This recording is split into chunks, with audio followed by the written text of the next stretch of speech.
everybody, I'm Adamus the Grim. That is ATOMSK with Grimhand Games. Pardon the noise. I'm on my way to a campsite to spend the weekend camping with my wife and kids. We're gonna have a blast.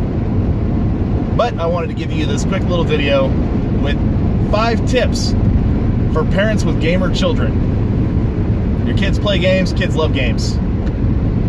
It's like perhaps you're from my generation, you grew up with games, and you know all about them. But this video isn't for you. It's not for you. It is for the parents who didn't pay that much attention to video games and are now being introduced to it for real for the first time. It is a lot to take in. So let's go ahead and get this going. Stick around to the end of the video to get all of my expert advice. So tip number 1, there is no pause function. I don't care if your game has a pause function, it doesn't have it. It's a general rule of thumb, don't ask people to pause their game, okay? It's just not gonna work. It doesn't work that way. It's like the games used to just load up automatically and you could pause it because there wasn't anybody else. There was nobody else playing. It was just you and your game. 8 bits of graphics. 8 bits. That was it. That's all we had. So you could pause the game all you wanted. And there were a lot of exploits that used the pause function. But that is no more. Okay? If it's a single player game, sure. It's like if you've been in the game and you have verified yourself, if you have seen the pause function work, if you have seen the function, then that is fine. You can tell your kids to pause the game. But typically, if they're playing Call of Duty, which they probably shouldn't be, let's be honest here. If they're playing an online video game, they will not be able to pause it. That is it. Just flat, can't pause it. So don't get mad when you tell them to pause it and they say they can't. Don't get mad, alright? It just doesn't work out that way. There is no pause function. Tip number 2, numero dos. Tying into the first tip, games need to be online. I don't care if your game's online only. As a general rule of thumb, we will assume that all games need to be online. They need to have an internet connection. That's one of the reasons why there aren't pause functions in video games anymore, is because they need to be online. If everybody online could pause, the game would just stay paused all the time. It would be no fun. No fun. They wouldn't be able to sell it. It would be terrible. Do I like it? Not necessarily. Because I would love to be able to bring my video games out to my camper and play some video games with no internet, but it just doesn't work that way. Tip number 3. No matter what you see at the store, games no longer cost $60. Okay? It's a sad state of affairs. It really sucks. I think it sucks. The fact that games have held a $60 price tag for all these years is really kind of lying at this point. Because what it is season passes and DLC. DLC is great. Season passes, not so much. I don't like them. I tolerate them because that's really the only way I can get any sort of deal on the DLC packs that come out. And I don't think anybody has ever defined what a season is. Let's go ahead and assume that a season is a year. So a year's worth of content for $20, we'll call it. That's pretty typical. So you got your $60 base game you got at launch because your kid had to have it. They have to have it. They'll die if they don't have it. So you get their $60 game. And then they gotta get the deluxe edition. That comes with the season pass. So that's $80. Okay? And of course it comes in a deluxe edition. They want you to feel like you're getting something extra, when really all you're getting is one game with a bunch of crap cut out of it. More than likely. Depends on what studio it comes from, I suppose. But I'm not going to go into that right now. I'm rambling a little bit. But your base game experience is $60. However, that does not mean that the game is complete. Okay. Day one patches, hot fixes, and content updates and DLC, expansions, season passes, all of it. It all adds up. If you have the season pass, you get all of it for about a year. But the direction that games are going is that it won't just be a year. Call of Duty has been pretty successful sending out a new game like every year, every 2 years. That's not the way it's going anymore. That's the way of the past. All right, it's on its way out. Games are now being lauded as a service. They're being sold as a service. Kind of like Facebook, if they charged for it. So you buy your game, and it's supposed to be good for 3 years, or 5 years, or 10 years. A 10-year plan. It's excellent. It's great. Where does that sound familiar? But yes, at that point, your base game doesn't have a lot with it. So prior to day one patches, hot fixes, expansion passes, content updates, and DLCs, your base game looks pretty bare bones. And that is why the $60 base game isn't good enough. It's just not good enough. It's disappointing. It really is. And I hate it. I hate spending money. No, I don't. I love spending money. But I just don't do it because it's terrible. It's a terrible idea to just spend money all the time.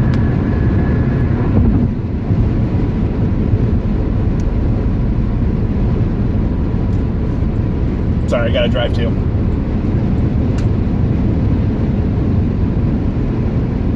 So yes.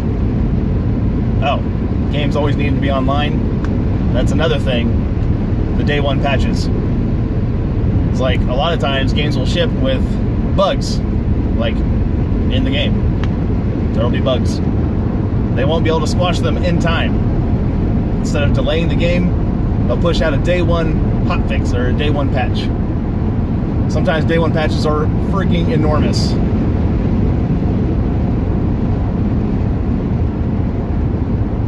And that's just how it is nowadays. I don't like it, you don't like it, nobody likes it. Anyway, I digress. No, I don't, because our next tip is microtransactions are still a thing. Tip number 4, microtransactions are still a thing.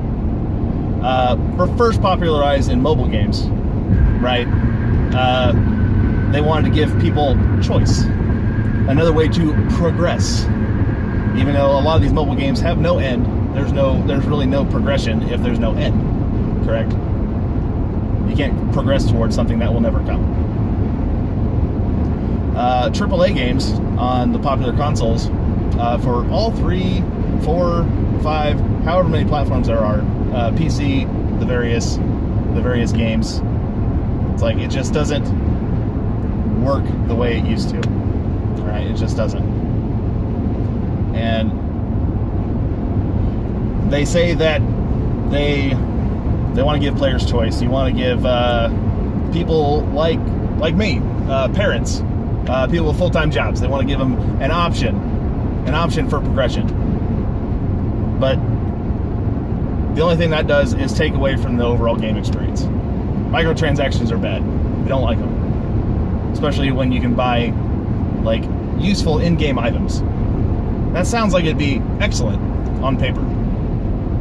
Buy the best items in the game for $2. But in practice, it's real shitty.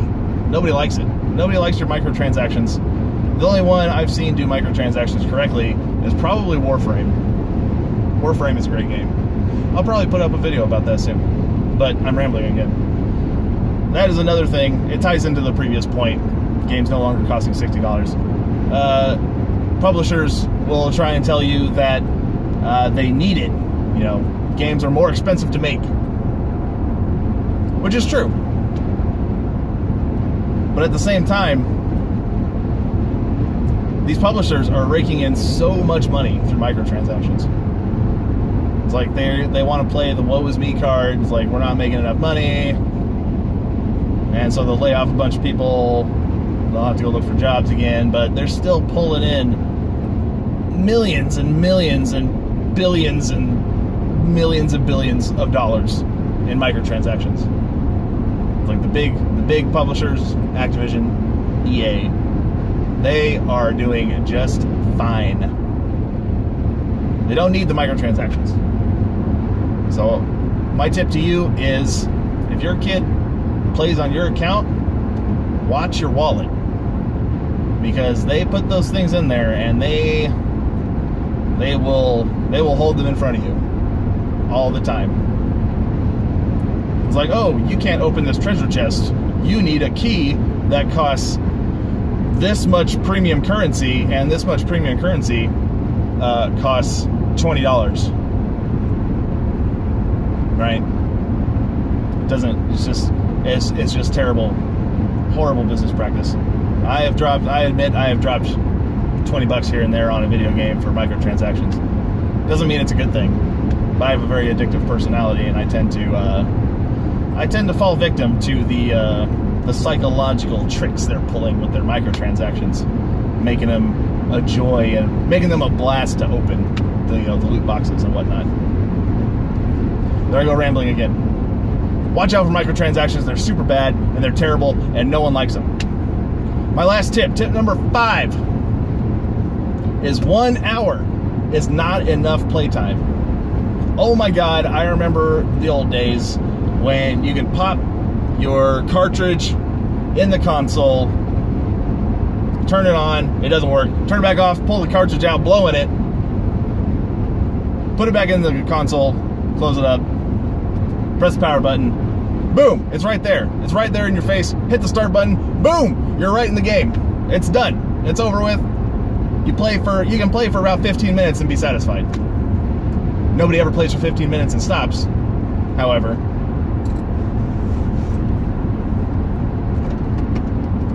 Because that's just dumb.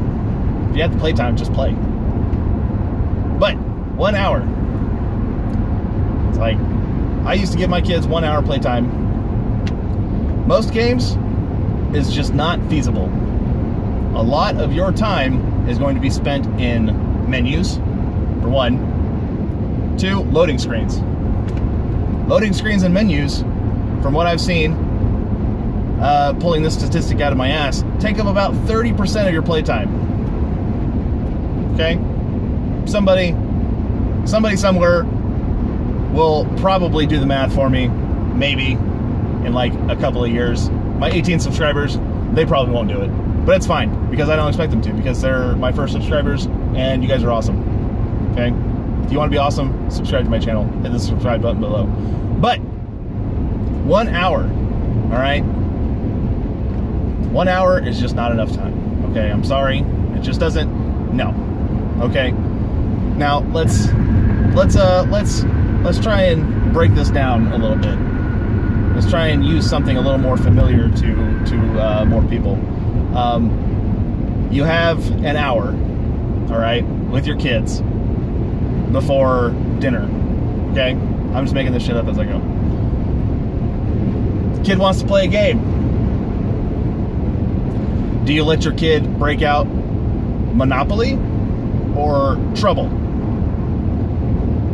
You have an hour.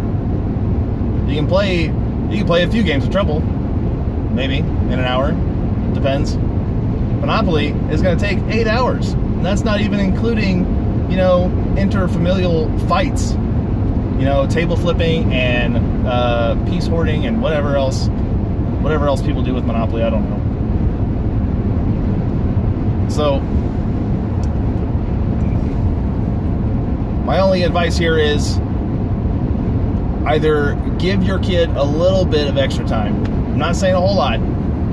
It's like if you believe in limiting your children's screen time, that's on you. Okay? But they will not be satisfied with 1 hour of gameplay. If they're playing Destiny 2, they will not be satisfied. They will ask again. They will be upset when you tell them to turn it off after an hour. because Destiny 2 is like 50% menu and loading screen. Not bashing Destiny 2, love the game, okay? I'm just using it as an example, okay? Sea of Thieves is another big one. There is no freaking way you can accomplish anything in Sea of Thieves in an hour. All right? It's just not feasible, all right?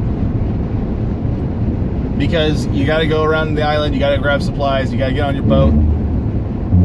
Sorry about that. Oof, excuse me. There's a roundabout here.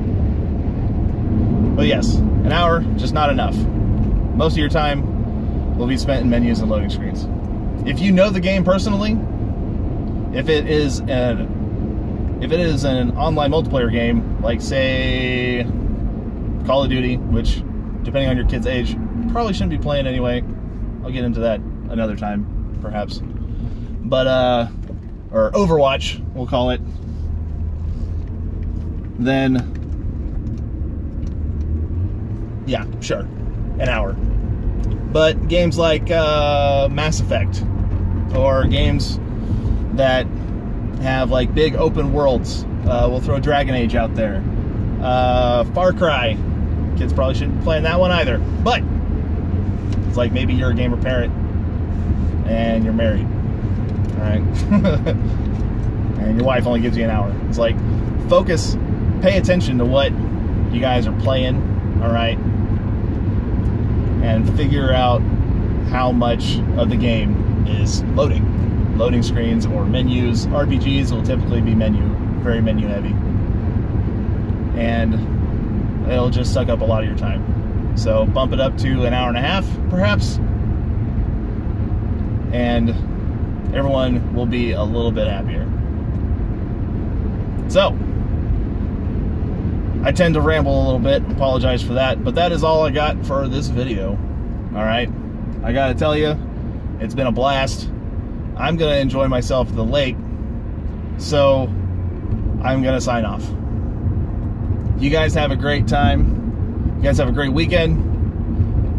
Look out for more content from Grim Hand Games. Myself, Adamus the Grim, ATO MSK, and I will see you guys in the next one. Keep your Grim Hand strong, people.